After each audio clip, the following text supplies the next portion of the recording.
Seriously, think about it for a second. What's the worst idea you've ever had? Maybe it was that haircut in high school or trying to fix the plumbing yourself and flooding the bathroom. We make a bad call, hopefully we learn something, and we move on. But for the people we're about to talk about, well, there was no moving on. Their stories are these wild, cautionary tales about that razor-thin line between a risk that pays off and a misjudgment that costs you everything. So first up, we're going to look at cases where that need for attention, for someone to watch, for that wow moment, pushed people way, way past the point of no return. Okay, so meet Gary Hoy. He's a successful lawyer in Toronto, and he's got this really bizarre party trick. Whenever he'd have visitors or new students at his firm, he loved to show off just how strong his office building's windows were. And he was doing this on the 24th floor. Apparently, he'd done it dozens of times. He'd take a running start, slam his whole body into the glass, and just bounce right off. You can imagine the look on his guests' faces. But here's the fatal flaw in his whole stunt. See the glass? It was incredibly strong. It never broke. But what Gary never, ever considered was the frame holding the glass. After getting slammed over and over, that frame got weaker and weaker. And on that day, when he hit it, the glass held, but the entire frame popped right out of the wall, sending him plunging 24 stories to his death. Now, this need for an audience gets a very modern and very tragic twist. Pedro Ruiz and Mona Lisa Perez wanted to be YouTube famous. Their big idea for a viral video? To film a bullet from a .50 caliber Desert Eagle, one of the most powerful handguns on the planet, being stopped by a thick encyclopedia that Pedro was holding to his chest. Well, the bullet tore right through the book and he was killed instantly. Mona Lisa ended up pleading guilty to manslaughter. The video they made became infamous, but definitely not for the reasons they'd hoped. Imagine these being the last words anyone ever hears you say. They were spoken by Luciano Ray Sacconi, an Italian soccer star who was nicknamed the Blonde Angel. He was also a huge prankster. The context here is just absolutely crucial. Ray Sacconi and a friend thought it would be hysterical to pretend to rob their other friend's jewelry store. The problem was they had no idea that the store owner had been the victim of a very real and very violent robbery just a few weeks earlier. He was terrified, and he bought a gun for protection. So when his friends burst in pretending to be robbers, he reacted instantly. Ray Sacconi was shot, and his last words were just this desperate, tragic plea to explain it was all a horrible joke. Okay, so our next set of stories moves from the public stage to the private workshop. These are cases where a whole lot of overconfidence and a dangerous lack of knowledge turned what seemed like simple projects into absolute disasters. 70 feet.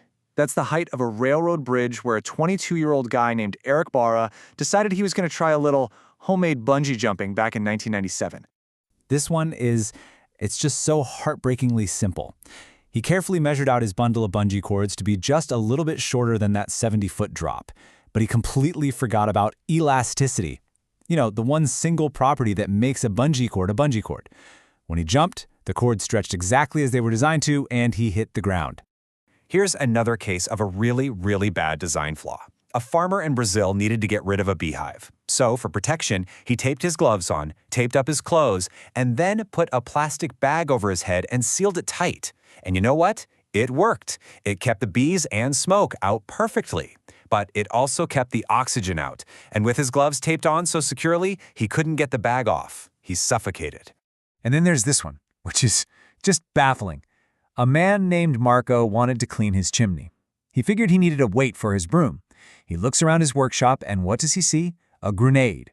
So his plan was to weld the grenade to the broomstick. The very instant his super hot welding torch touched that live explosive, it did exactly what you'd expect it to do. It detonated, and he was killed instantly. All right, for our last section, we're going to look at how seemingly small mistakes, the kind of everyday errors in judgment we could all potentially make, can sometimes have the most catastrophic consequences imaginable. We've all been there, right? You want something to work, and you want it to work now. Well, Philip plugged in his brand new lava lamp, and the wax just wasn't melting fast enough for him. So he had an idea. See, a lava lamp is only designed to handle the very gentle heat from a little 40-watt light bulb. A hot stove is on a whole other level. The liquid inside rapidly superheated, pressure built up like a pressure cooker, and the whole thing exploded like a small bomb. A single shard of glass flew across the room and struck him directly in the heart, killing him. I want you to picture a game of Jenga. Okay? Now imagine you're playing with a giant tower of heavy water bottle cases. A man broke into a store in Italy because he was thirsty. He found this massive display, but instead of just taking a bottle from the top, he pulled one out from a case in the middle. The whole structure became unstable, and the entire tower came crashing down right on top of him. Now, this one might be the most bizarre, tragic chain reaction of all time. It all started in Buenos Aires. A poodle falls from a 13th-floor balcony and lands directly on a 75-year-old woman, killing her instantly. So a crowd starts to gather. An onlooker, totally mesmerized by the scene, steps backward into the street and is hit and killed by a passing bus. And then, a man who witnessed both of those events happen right in front of him is so overcome by the shock that he has a massive fatal heart attack right there. One falling poodle, 3 dead people, all in about 5 minutes. Just unbelievable.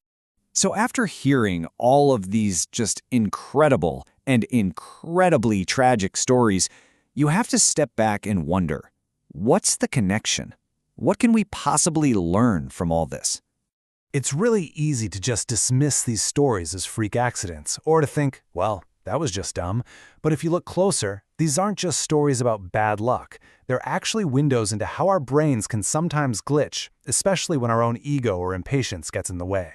When you really break it down, a few themes just keep showing up. There's this massive underestimation of basic physics, like forgetting that bungee cords stretch, or that heat creates pressure. Then there's the powerful, intoxicating pull of having an audience, which can make people do things they'd never do alone. There's impatience, that voice in our head that tells us to take a shortcut instead of the safe route.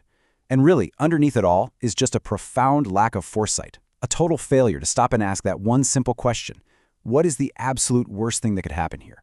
And really, that leaves us with a pretty tough question, doesn't it?